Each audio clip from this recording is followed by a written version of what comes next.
यहां पर अगर और कोई पेरेंट यहां पर होंगे, माइक जरा मुझे दे दीजिएगा, मेरे हाथ में जरा माइक दे दीजिएगा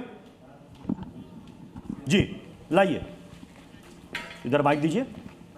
हाँ, अगर यहां पर कोई पेरेंट हो यहां पर जी, अब ये बताइए कि ये क्या फिक्सिंग चल क्या रही है? So basically what I have seen in the system for the last 10 years, जो प्राइवेट पब्लिशर्स है, ट्यूशन टीचर्स है, वो बुक्स रेकमेंड करते हैं और वो बुक्स को कोचिंग में वाले वो सेम रटवाते हैं, R.D. Sharma, R.S. Agrawal, if I can name some publishers.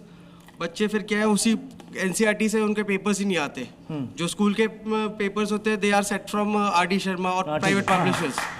सो इसके वजह से क्या है, NCERT की तैयारी करेगा नहीं। बच्चा क्या करता है, वो R.D. शर्मा और वो प्राइवेट जो होता है उनकी कोचिंग करता है, उसको रिकमेंड करता है, वो मजबूरी होती है कि उसे खरीदना है। यस मैं मतलब मुझे एक समझ में नहीं आ रहा, इन्होंने कहा कि खास राइटर्स की किताब या पब्लिशर्स की किताब, ऐसा क्यों? उसमें ऐसा क्या पढ़ा दिया जाता है? इतिहास बदल दिया जाता है, भूगोल बदल दिया जाता है क्या? नहीं, वो तो है। हाँ? वो आपकी बात सही है, मगर ये भी सही बोल रहे हैं कि आजकल जो बच्चे हैं उसी पे देख के एकदम करते हैं। आजकल रटने की बात ही है, एक किस्म की रटनी है। हाँ। रटते ही हैं बच्चे। मगर ये बात भी है कि बच्चों को आजकल यही पढ़ाया भी जाता है कि जहाँ पर हो एक लाते हैं और उसी पे सब रटते ही जाते हैं। ये तो बात सही है। ठीक है, अब ये बताइए कि ये जो चल रही है फिक्सिंग, हालांकि कई सालों से चल रही है, जी न्यूज ने इसको मुहिम बनाया है, क्योंकि ये हमारे आपके लगभग आज कई लाखों परिवार हैं जिनकी यही समस्या है। आपको नहीं लगता है कि सिस्टम को जागना चाहिए? जी टीवी ने यदि ये मुहिम बनाया है तो बहुत अच्छी बात है। सरकारी नौकरी लगती है, हम सम्मानित होते हैं, बच्चे को सरकारी स्कूल में भेजे तो हम अपमानित होते हैं। सीनियर सिटीजन की तो बिल्कुल दुर्गति है। बेटे बहू का खर्चा ही नहीं चलता बच्चों का, जरा सा बीमार पड़े हमें घूर के देखते हैं, वो भी मजबूर है, हम भी मजबूर है। क्यों नहीं सरकार इस पर ध्यान देती? किताबें पढ़ के क्या रोजगार मिल रहा है? पढ़ने लिखने के बाद देखिए, मसला यहाँ पर सिर्फ और सिर्फ स्कूल की फीस किताबों का ही नहीं है, मसला यहां पर स्कूल की फीस का भी है और यूनिफॉर्म का भी है।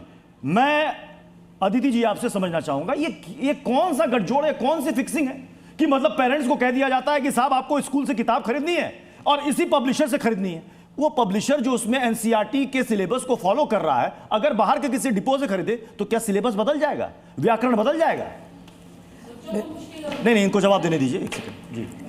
बिल्कुल, आपने बहुत सही मुद्दा उठाया है। मैंने तो अपना जीवन ही इसको दे दिया, अर्पण कर दिया।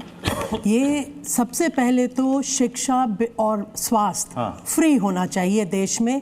अगर हम देश की विकास की बात करते हैं और बच्चों को कल का भविष्य मानते हैं, तो कहाँ से वो पेरेंट्स इतने ज़्यादा तंगी में इन लोगों को सही शिक्षा दे पाएंगे? With pressure they can never work. और ये करने से बच्चे भी इतने प्रेशराइज सुनेंगे तो है ही घर पे, तो उनका भी जो मत है वो इसके विरुद्ध हो जाएगा।